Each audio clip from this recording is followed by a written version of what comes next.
My mother dumped my dinner in the trash in front of 50 people and told me freeloaders don't eat at her table. That was the moment I decided I was done protecting them. My name is Avery Collins. I'm 31. And the Thanksgiving my family tried to publicly execute me was the same night they accidentally handed me everything I needed to destroy them. Let me take you back to that table. I knew something was wrong the second I pulled into my parents' lake house. There were too many cars. Too many lights. My mother had told me it was just a family dinner. But the parking lot looked like a church fundraiser. 50 people packed into that house. Aunts. Uncles. Cousins. Church friends. People I hadn't seen in years, all seated at long tables with the good china and pressed napkins, like this had been planned for weeks. Because it had. I just didn't know I was the guest of honor at my own ambush. My sister Madison sat at one end of the table in a white satin dress and a rhinestone tiara. She was smiling that slow, practiced smile she saves for moments she expects to win. My mother stood like she was chairing a board meeting. Straight back. Hands folded. The expression of a woman who had rehearsed this. I took my seat.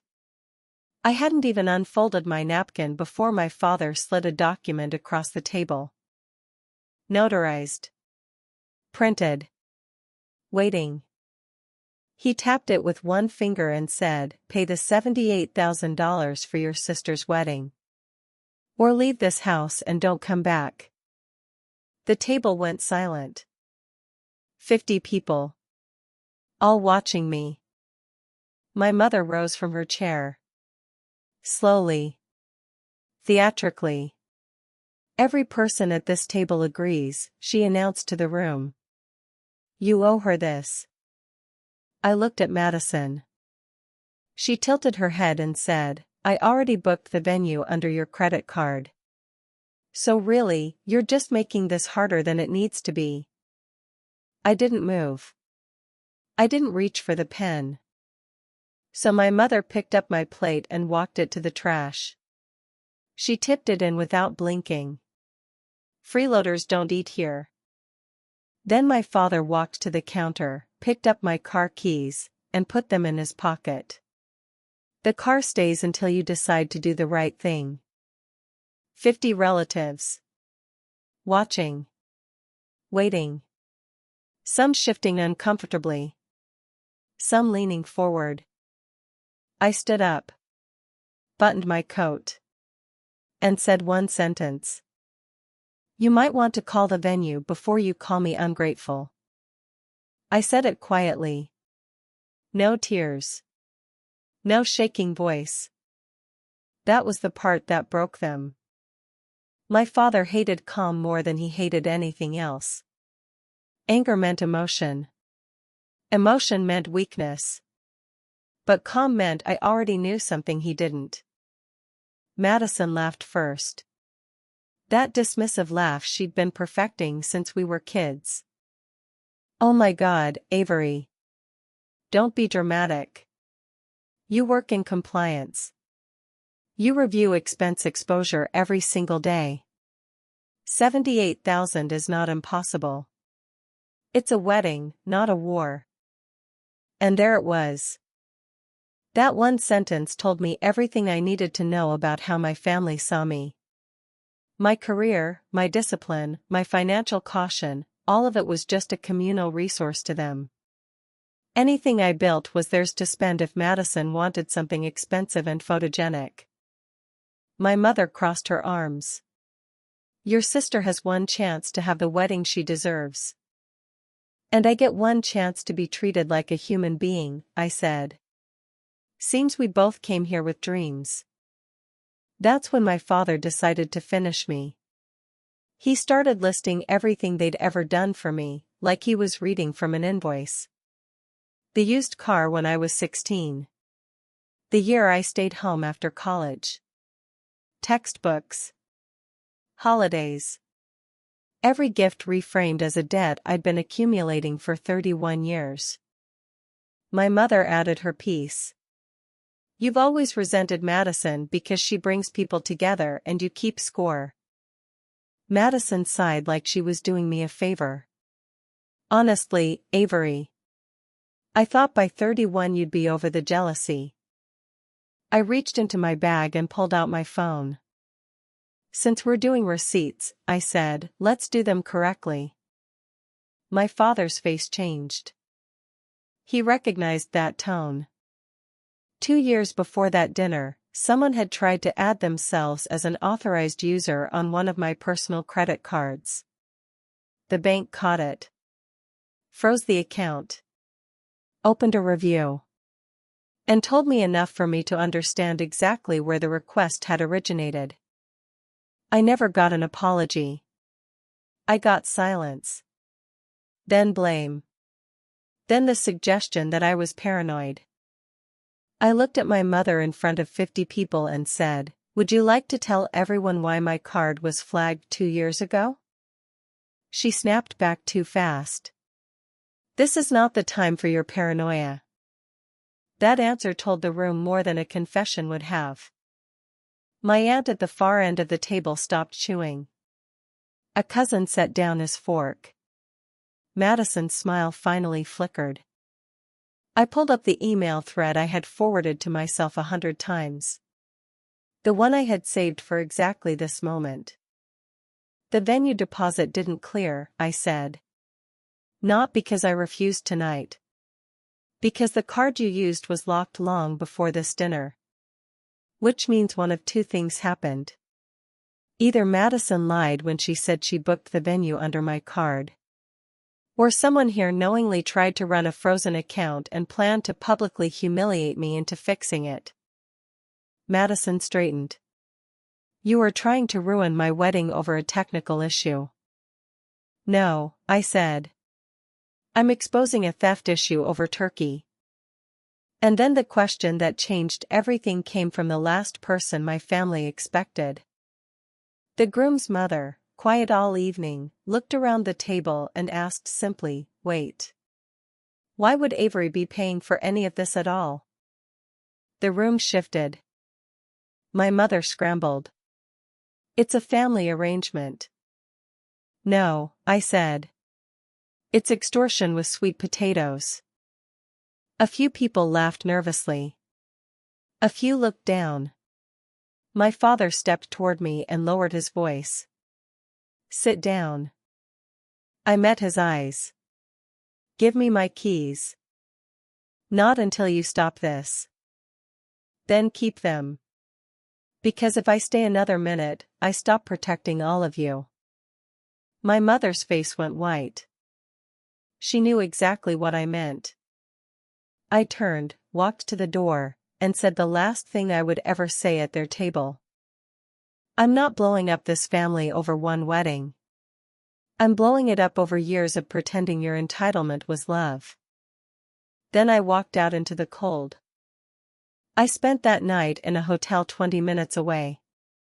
Stale room service fries. My coat still on. Sitting on the edge of the bed at 1 a.m, hands still trembling, not from fear. From release. My phone looked like a crime scene by morning. Calls from my mother. My father. Madison. Relatives who hadn't spoken to me in years suddenly felt spiritually called to mediate. I didn't answer any of them. I screenshotted everything. Forwarded copies to a secure folder. Then, methodically and without emotion, I did what compliance work trains you to do. I froze every account that had ever intersected with my family. Replaced my car keys. Changed emergency contacts. Updated mailing addresses. Flagged my credit for extra monitoring. Then I emailed HR. Not because I had to. Because I knew my parents. When they lose control privately, they escalate publicly. I wrote one short note. There may be retaliatory contact from family members involving false financial claims. My manager called within 10 minutes. "Whatever is happening," he said, "we've got you." That sentence meant more than he'll ever know. The voicemails got uglier before they got desperate. My mother said I had humiliated Christian people on a Holy Family holiday. That was a very creative way to describe attempted financial coercion. My father said I was unstable and needed to come home before this became permanent. Madison sent a voice note sobbing so hard it might have sounded sincere if you didn't know her. "I can't believe you do this to me," she cried. "You know how much pressure I'm under." Not one of them said, "We were wrong." Not one of them said, "We shouldn't have cornered you in front of 50 people. Their pain was logistical, not moral. The wedding timeline was collapsing. The venue issue was exposed. The groom's family had questions. My silence was costing them credibility. 3 days later, my cousin Leah sent me screenshots from the family group chat. My parents had posted a long statement saying I was going through something emotional. That I had misunderstood a loving family request. That people should pray for reconciliation. Madison added a broken heart emoji and wrote, "I still love my sister." I stared at that message for a long time. It was almost elegant in how manipulative it was. They were building a public record in real time. One where I was unstable and tragic. One where they were patient and heartbroken. That was when I understood that silence alone would not protect me. Silence had protected them for decades. So I built a timeline.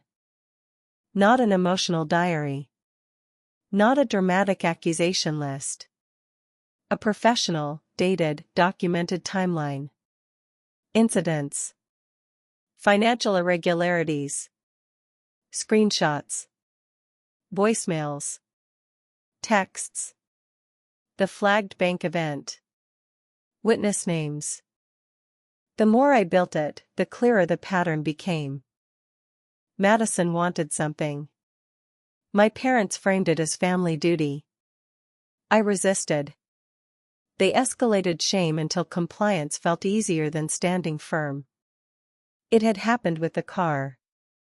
With housing. With gifts that became assumptions and loans that became obligations. They hadn't just favored her. They had structured the entire family around converting my reliability into her lifestyle. And then the phone rang with a number I didn't recognize. The text read, "Hi, Avery. This is Ethan Mercer, Nolan's cousin.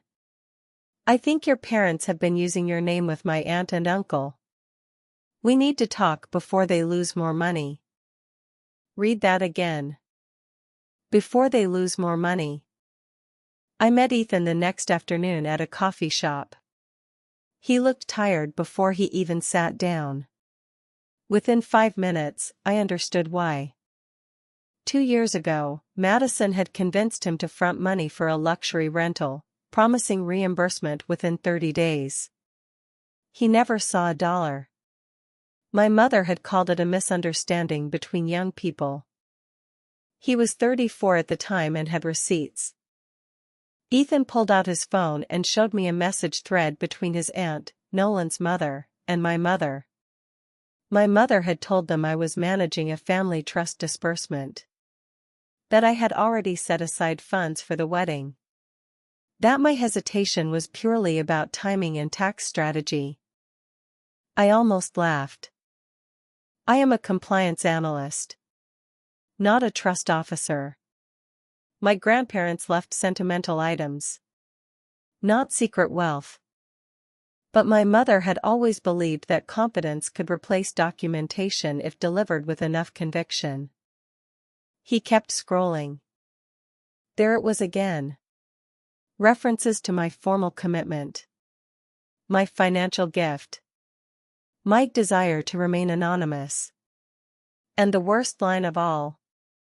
Avery prefers not to discuss money publicly, but she has assured us the major costs are covered. I had assured no one of anything. What have they already paid? I asked. Ethan exhaled slowly. My aunt and uncle advanced $22,000 for catering and guest accommodations because they were told your contribution would cover venue, decor, and photography. Nolan signed contracts he believed were backed by both families. He paused. Then the venue flagged payment issues. And your mother told them you were having a mental episode and had frozen things impulsively. I sat with that for a moment. Not wild anger. Useful anger. The kind that doesn't scream. The kind that organizes. Does Nolan know? I asked. He knows something is wrong. He doesn't know how wrong. Ethan looked at me carefully. They're not just worried about money, Avery. They think they were brought into a family scam. That word should have shocked me. It didn't. It fit too cleanly. I'll tell them everything I can prove, I said. Nothing more, nothing less. He leaned back, and for the first time, he looked relieved. That's more than anyone in this mess has offered. I drafted the message to Nolan's family that evening. Short. Calm. Clean. I wrote that I had recently learned my name and finances had been used in representations concerning my sister's wedding. That several of those representations were false. And that if they wished, I was prepared to share documentation clarifying my complete non-involvement in any financial commitments related to the event. I read it 6 times before sending it. Because I knew the moment they read it, the wedding machine my family had spent months building would begin eating itself alive. Nolan's father replied 28 minutes later. He asked to meet in person. And he added one line I never forgot: if what you're saying is accurate, then this has gone far beyond a family disagreement. He was right. We met at a private room in a country club restaurant. They wanted discretion. So did I. They arrived first. Nolan was there too, looking like a man who hadn't slept in days. His mother's lipstick was perfect. But her hands trembled when she folded them on the table. His father skipped every pleasantry. Start at the beginning, he said. So I did. I told them I had never offered to fund Madison's wedding. Never managed a trust. Never authorized any vendor to use my card, my name, or my financial identity. I showed them the flagged account history. The timeline. The message logs. The email to my employer documenting anticipated retaliation. I also told them about Thanksgiving. The notarized contract. The public ultimatum. 50 witnesses. My plate in the trash. My keys confiscated. A demand that I sign under pressure in front of the entire family. Nolan stared at the table through most of it. His mother didn't. She watched me the whole time the way sharp people do when they're deciding whether grief is making someone exaggerate. But facts have a texture that lies don't. Dates aligned. Documents aligned. Timing aligned. By the time I finished, his father wasn't skeptical anymore. He was furious. That controlled, quiet fury that surfaces when someone realizes they've been mistaken for weak because they were polite. Denise told us you were shy about money, he said. That you hated discussing your own generosity. My mother has always been creative when my wallet is involved. Then came the part one hadn't expected. Nolan unlocked his phone and played a voicemail Madison had left him the week before Thanksgiving. In it, she complained that I was dragging my feet on the release and said if he handled his family, she would handle hers. His mother closed her eyes when it ended. Nolan looked at me and asked quietly, "Did Madison know there was no trust?" "Yes," I said. Maybe not every detail. But she knew enough to know the money wasn't hers to promise. He nodded slowly. Like that hurt more than anything else in the room. Nolan's father excused himself. Stepped outside. Made 3 phone calls. When he came back, the air had changed completely. The catering payment scheduled for next week is suspended. The accommodation block is suspended. My attorney will be reviewing all representations made by your parents to my family. His mother added, very quietly, until that review is complete, there is no wedding. What happened next reached my family before I even left the parking lot. Madison called 16 times in 11 minutes. My mother texted, "How dare you go to them?" My father wrote, "You have 10 minutes to fix this before I make it worse." Then the family group chat exploded. Nolan's mother had sent a single message to close relatives on both sides. Due to serious misrepresentations concerning wedding funding and prior commitments, all current wedding expenditures are under immediate review. Please do not make further payments or arrangements until legal and financial questions are resolved. Elegant. Devastating. Impossible to spin. Madison showed up at my apartment that night. Leggings, full makeup, complete emotional collapse. She pounded on my door hard enough for my neighbor to peek out. I didn't let her in. I stepped into the hallway and closed the door behind me. "Do you understand what you've done?" she hissed through tears. My venue cancelled. My florist cancelled. Nolan won't answer me. "No," I said. "They paused because your lies caught up with you." "Our lies?" she snapped. Then she stopped. Realizing exactly what she'd just said. That one word told the truth better than any affidavit ever could. For the first time in my life, Madison didn't look untouchable. She looked terrified.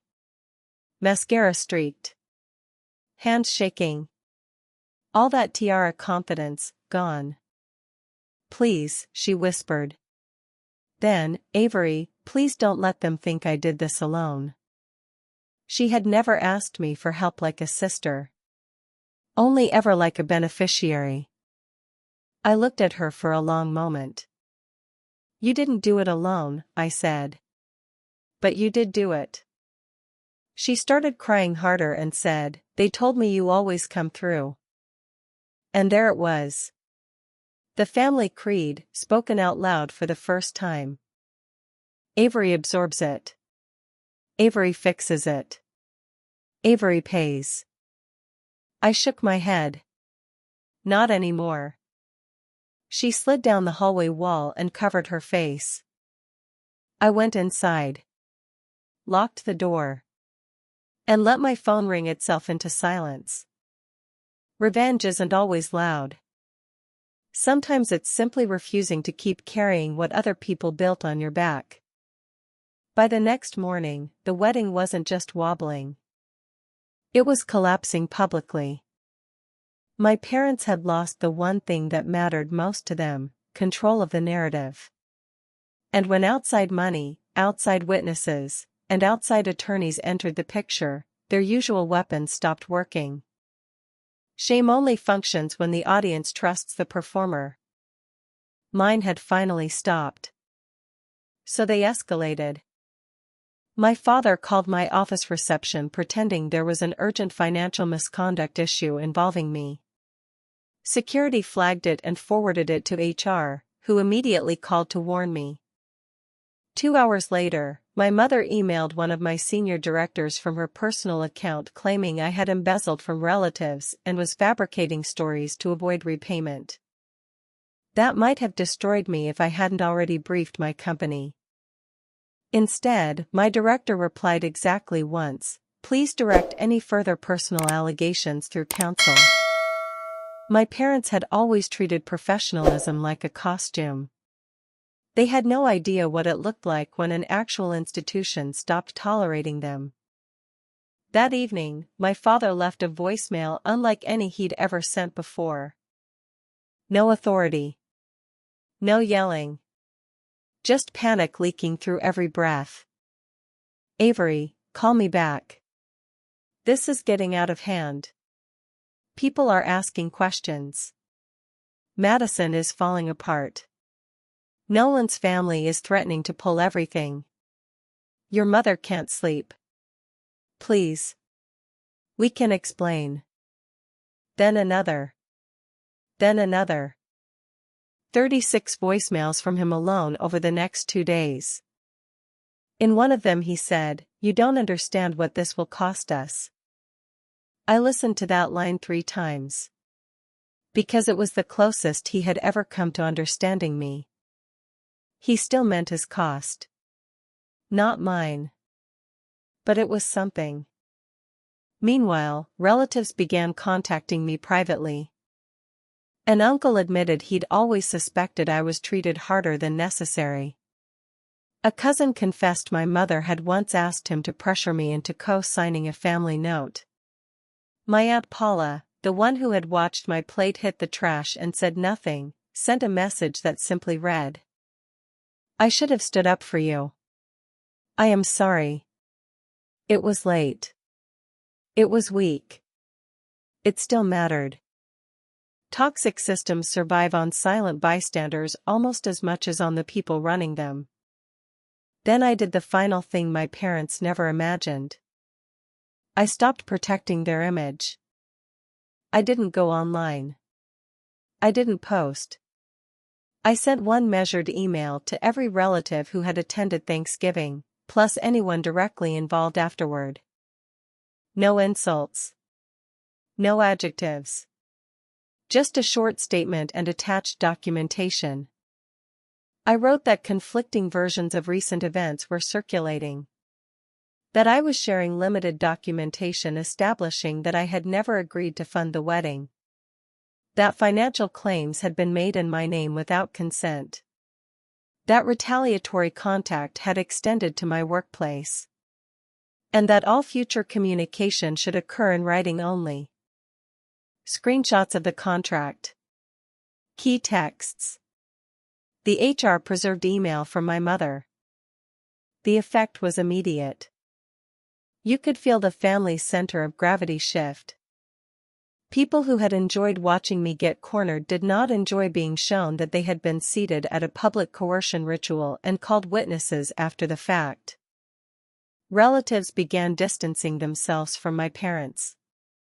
An aunt removed herself from the wedding planning chat.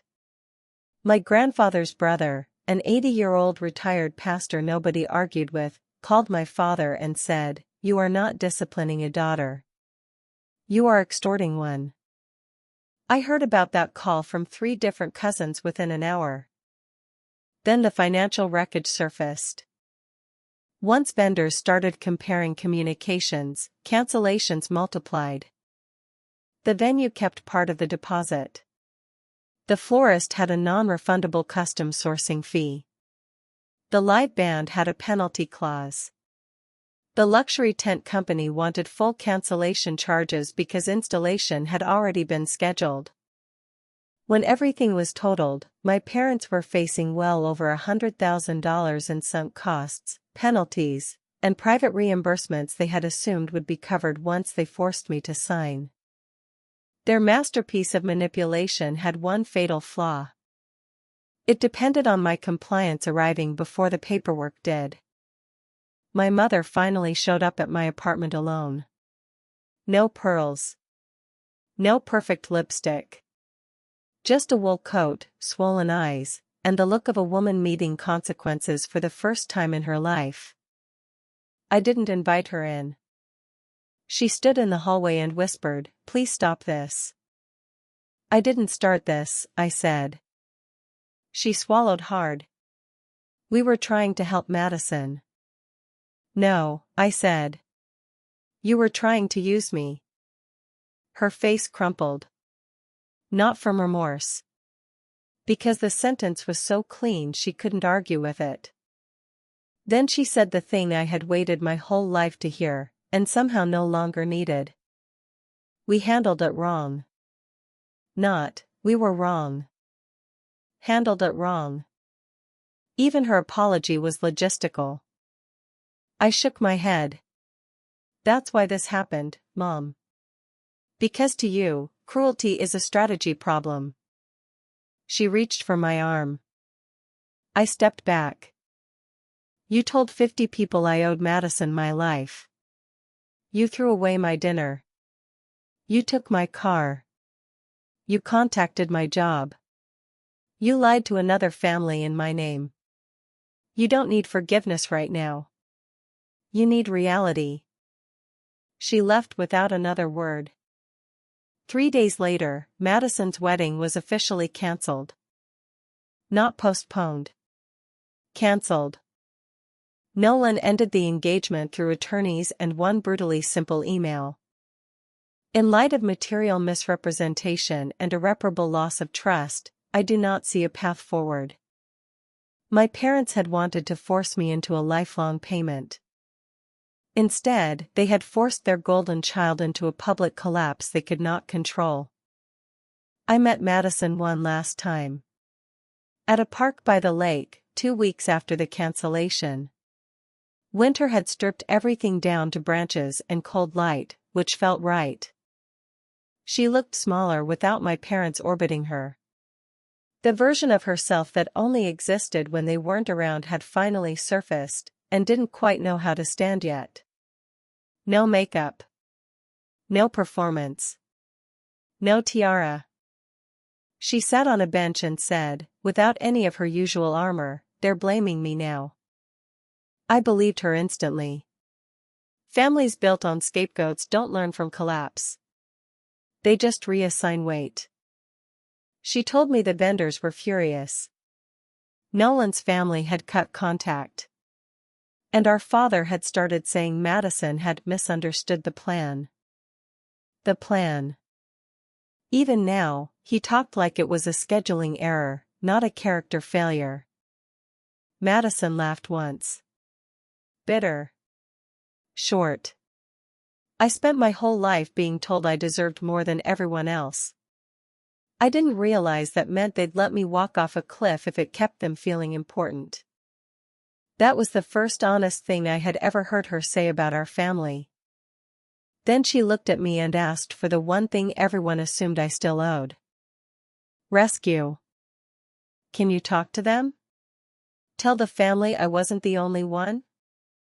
You weren't the only one, I said. But I'm not going back into that system to soften consequences for people who built it.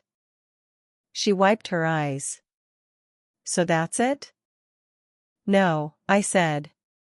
This is the first honest thing that's happened to us in years. She started crying quietly. Without the manipulation in it. I didn't know how bad it was for you, she said. Because it was good for you, I answered. The truth landed between us and stayed there. I thought you'd always come through, she admitted. That's what they taught me. I know, I said. They taught me that too. We sat in silence after that. For once, silence didn't feel like surrender. It felt like a border. A week later, my father asked to meet. I said no. He sent a message saying he and my mother wanted to make a statement to the family. I didn't trust them. But I was curious enough to join the video call. 20 relatives on screen. The same ecosystem that had watched me get cornered at Thanksgiving, now staring back from tiny rectangles. My father looked older. My mother looked furious at having to do this at all. And then, because they had no moves left, they apologized. Not perfectly. Not beautifully. But publicly. My father admitted I had never agreed to fund the wedding. My mother admitted they had involved relatives improperly and made financial assumptions in my name. My father added that contacting my workplace had been unacceptable. The call lasted 8 minutes. But it altered 31 years of family gravity. Afterward, several relatives texted privately. Some apologized. Some tried to explain why they'd frozen at the table. Some still softened my parents' behavior with phrases like they were under pressure or weddings make people crazy. I didn't argue. Minimization is how some people survive proximity to dysfunction. But I also didn't accept any version of the story that erased what happened. That was the real change. The fallout kept spreading. My parents had to repay portions of the groom's family's expenses, cover vendor penalties, absorb the quiet humiliation of being excluded from social and church circles they once dominated. Relatives stopped volunteering money. No one trusted family financial arrangements anymore.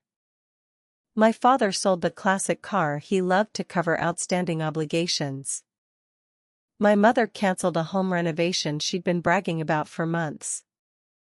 The people who had spent years treating me like a private emergency fund finally had to finance the consequences themselves. And me? I moved. Not dramatically. Not out of spite. I accepted a promotion in Richmond and leased a bright apartment with enormous windows and absolutely no room for inherited guilt. I bought a dining table I actually loved and started filling it with people who never once made me earn my seat. The first Thanksgiving in that apartment was quiet. Almost boring. It was perfect. Halfway through dessert, I looked around the room and realized something so simple it almost made me laugh. Nobody was keeping score. Nobody was testing my loyalty. Nobody was setting a trap and calling it tradition. I had spent so many years trying to become acceptable to people committed to misunderstanding me that peace itself felt unfamiliar at first. Like a sound I didn't recognize because I'd never heard it before. That's the thing nobody tells you about walking away from a family like mine. Freedom doesn't always arrive in a blaze. Sometimes it arrives quietly, on a Tuesday, when you realize you haven't dreaded your phone ringing in 3 weeks. Sometimes the most powerful sentence in a family built on exploitation is not "I forgive you." It's not "I hate you" either. Sometimes it's just 2 words, said clearly and without apology. That's mine. My time. My credit. My silence. My labor. My life. People ask me if I forgave them. Here's the truth. Forgiveness stopped being the center of the story the day I chose reality over the role they'd written for me. What I understand now, what I wish someone had told me years earlier, is this. Being the strong one in a toxic family doesn't mean you're the most capable. It means you're the easiest one to exploit. And the moment you stop carrying what everyone else has placed on your back, they will call you cruel, selfish, ungrateful, dramatic. They will call you everything except what you actually are. Free. So if you're sitting somewhere right now carrying a weight that was never yours to begin with, a family that invoices your existence, that calls coercion love, that punishes your boundaries and rewards your silence, I want you to hear this. You are not the problem. You were never the problem. You were just the solution they refused to pay for. And you are allowed to put it down.